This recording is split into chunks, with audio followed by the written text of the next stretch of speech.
અમદાવાદમાં પકડાયું 14 કરોડનું ડ્રગ્સ જે બિસ્કિટના બોક્સમાં છુપાવેલું હતું।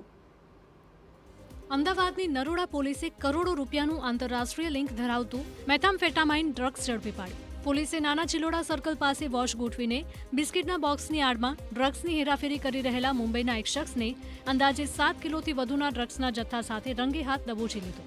આરોપી પાસે રહેલી ટ્રાવેલ બેગમાંથી બિસ્કિટના 5 મોટા બોક્સ મળી આવ્યા। આ બોક્સની અંદર ખાવાના સામાનના બદલે મેથામ્ફેટામાઇનના ડ્રગ્સનો પાવડર અને ટુકડા છુપાવવામાં આવ્યા હતા।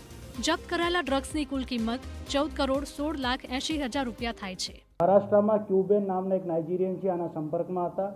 આ ક્યુબેન નામના જે નાઇજીરિયન છે આ દ્વારા આને કેરિયર તરીકે યુઝ કરવા ખાતર એડવાન્સ 10,000 રૂપિયા આપવામાં આવેલ અને કીધું કે ભાઈ તમારે રાજસ્થાનમાં જે આની કેપિટલ છે જયપુર, આના બસ સ્ટેન્ડ પાસે તમને એક વ્યક્તિ મળશે, તમને એક પાર્સલ આપશે, તે પાર્સલ લઈને તમારે પરત મહારાષ્ટ્ર આવવાનું છે। આરોપીએ કબૂલાત કરી છે કે તેને એક નાઇજીરિયાના ક્યુબેન નામના વ્યક્તિ સાથે સંપર્ક થયો હતો। આ નાઇજીરિયન હેન્ડલરના કહેવાથી મુંબઈથી રાજસ્થાનના જયપુર ખાતે સિંધી કેમ્પ બસ સ્ટેશન ગયો હતો। ત્યાં એક અજાણ્યા શખ્સે ડ્રગ્સ ભરેલી ટ્રાવેલ બેગ આપી આ જથ્થો લઈને તે વાયા અમદાવાદ થઈને પરત મુંબઈ સપ્લાય કરવા જઈ રહ્યો હતો। આ એક સપ્લાય ટ્રીપના બદલામાં તેને 10,000 રૂપિયા મળવાના હતા।